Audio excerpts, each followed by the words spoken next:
Hi friends, మనం మామూలుగా అయితేనేమో పెసరపట్టు నానబెట్టుకొని రాత్రే మరుసటి రోజు చేసుకుంటాం కదా, రుబ్బి పెట్టుకొనేసి. అలా కాకోకుండా ఇన్స్టెంట్గా ఇలా కూడా చేసుకోవచ్చండి. పెసలు కొద్దిగా కడిగి పెట్టేసి ఆరబెట్టుకునేసినాక పెసలు మనకు ఒక గ్లాస్ కావాలంటే ఒక గ్లాసు, ఒకవేళ మిల్లుకైనా పట్టి పెట్టుకోవచ్చండి. స్టోరేజ్ కూడా చేసుకోవచ్చు. పిల్లలకు అప్పటికప్పుడు కావాలంటారు, ఏమేమి ఉండవు స్నాక్స్. ఇలా కలిపి పోషిస్తే హెల్తీ స్నాక్స్ అవుతుంది.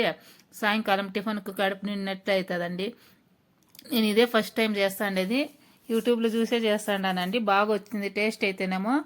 దానికంటే టేస్ట్ ఇది బాగుంటుంది. అదైతే తొందరగా పులుపు అయిపోతుంది, ఒక తర పాసిపోయినట్లు అయిపోతుంది, మిగిలితే కూడా వేస్ట్ అవుతుంది. మనం ఇలా చేసుకున్నామనుకోండి, మిక్సీకి వేసేసి ఒక హాఫ్ అన్ అవర్ నానబెట్టి పెట్టుకోవాలి. తెల్లవారులు వేస్తుంది తక్షణమే. మళ్ళీ మనం అంత పని అయ్యే వరకే అది నానిపోతుంది. దోశ పోసుకునేది. నేను దీంట్లోకి పల్లీ చట్నీ చేసినానండి.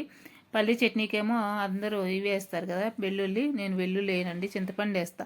చింతపండు వేస్తే ఎందుకంటే పాడవకుండా ఉంటుంది. ఒకవేళ ఎండ్లకాలమైనా చలికాలమైనా ఎప్పుడైనా కానీ పాడవకుండా ఉంటుంది. అందుకోసమే నేను ఎప్పుడైనా మా ఇంట్లో ఇది వేస్తామండి. చింతపండు వేసి పెడతాను, ఉంటుంది. ఏమి కాదు, గట్టి చట్నీ కొంచెం తీసి పెడితే ఉంటుంది.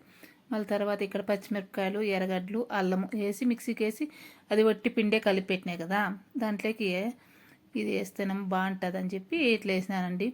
ఇట్లా వేసి కలిపేసుకునేసి ఒక 10 నిమిషాలు నానబెట్టినాక ఉప్పు సోడా అంత వేసేసి ఇది మిక్సీకి వేసేసినా కదా, ఇది అయిపోయింది. ఇప్పుడు ఇది వేసేసి కలిపి పెట్టేసి దోశ పోసేసేది, అంతేనండి. ఎర్రగడ్డలు కానీ అంతే అండి. దానిపైన చల్లుకునేటట్లు ఉంటే మనము ఎన్ని కావాలి అన్ని, ఇప్పుడే కాదండి ఎప్పుడైనా కానీ అంతే. ఎర్రగడ్డలు ముందుగా తరిగి అట్లే పెట్టేయకూడదండి.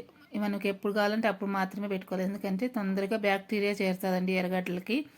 అందుకోసమని ఎప్పుడు కూడా ముందుగా తరిగి పెట్టుకోవద్దండి. ఒకవేళ ఉన్నాయనుకోండి, అన్ని దాంట్లోకి వేసి కలిపి పెట్టేసేయండి, సరిపోతుంది.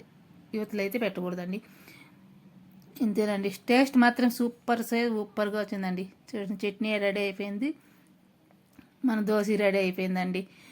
ఇది ఏదైనా టేస్ట్ బాగుందండి. మామూలు మనం నానబెట్టే దోశ పిండి కంటేనో పెసరట్టు కంటే ఈ పెసరట్టు టేస్ట్ చాలా బాగుందండి.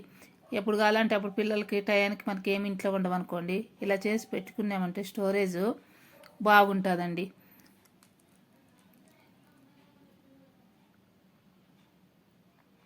చూడండి ఫ్రెండ్స్, అంతే ఫ్రెండ్స్, ఈరోజు వీడియో ఇంతే ఫ్రెండ్స్. మీకు నచ్చితే లైక్ చేయండి, షేర్ చేయండి, సబ్స్క్రైబ్ చేసుకోండి నా ఛానల్. దోశ అయితే చాలా బాగా వచ్చింది ఫ్రెండ్స్. మీరు ఎవరైనా ట్రై చేసుకోండి కావాలంటే. ఇదే ఫ్రెండ్స్ ఈరోజు వీడియో.